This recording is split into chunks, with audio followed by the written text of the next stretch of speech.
বেলপুর গ্রামে বলরাম নামের রাজা ছিলেন, যার একটি খুবই সুন্দরী কন্যা ছিল।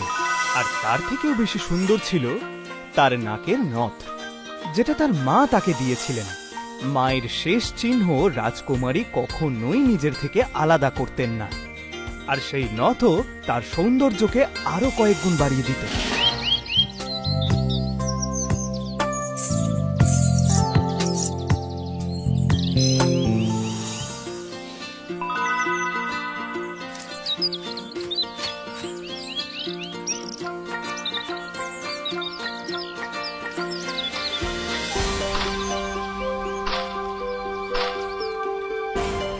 জঙ্গল ঘন হয়ে যাচ্ছে, মনে হচ্ছে অনেক দূর চলে এসেছি আমরা যে এই ঘন জঙ্গলে এসেছি, মহারাজ তো সেটা জানেই না।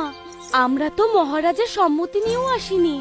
আরে সখী, যদি মহারাজের থেকে অনুমতি নিতে তাহলে বনে আসতেই দিত না।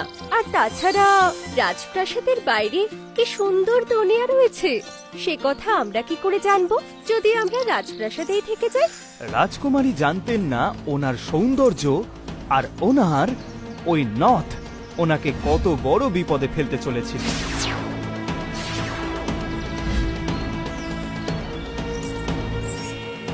বামচিকি বমবাম, কি সুন্দর নথ!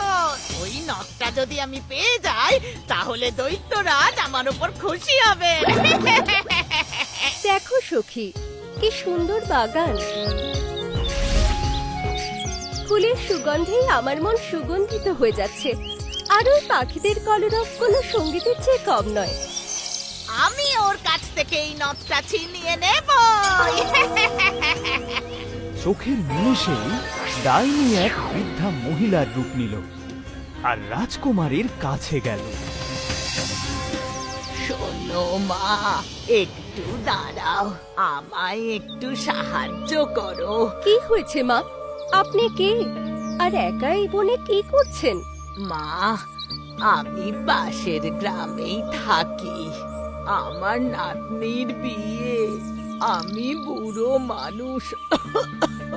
ওর বিয়ের জন্য কাপড় আর গয়নাগাটি কিনতে সবার কাছে সাহায্য চাইছি।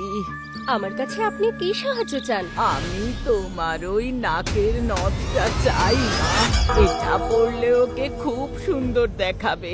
তুমি তো রাজকুমারী, এইরকম কত নথ দান করতে পারো।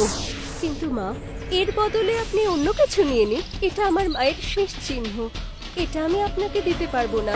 মা, আমার এই নথটাই চাই। আপনি আমায় ক্ষমা করবেন মা, এটা আমার মায়ের একমাত্র স্মৃতি।